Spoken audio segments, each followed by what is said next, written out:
યુપીના સહારનપુર વર્ષમાં વરસાદ આફત બનીને આવ્યો છે।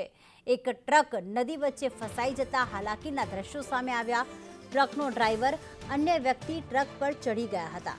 લોકોએ દોરડાની મદદથી બંનેને બચાવી લીધા હતા। એક ટ્રક નદી વચ્ચે ફસાઈ જતા હાલાકી પડી રહી છે।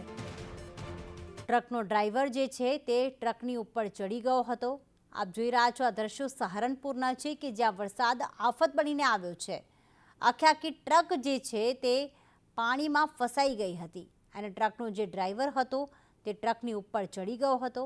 યુપીના સહારનપુર વિસ્તારની આ ઘટના છે જેમાં એક ટ્રક નદી વચ્ચે ફસાઈ જતા હાલાકી પડી રહી છે। આ ઘટના આખી જે બની છે સહારનપુરમાં, પહેલાં આપણે ઘટના જોઈ કે જેમાં ઉત્તરાખંડમાં એક કાર ફસાઈ ગઈ હતી અને અહીંયા ઉત્તર પ્રદેશના સહારનપુરમાં આ ટ્રક ફસાઈ ગઈ।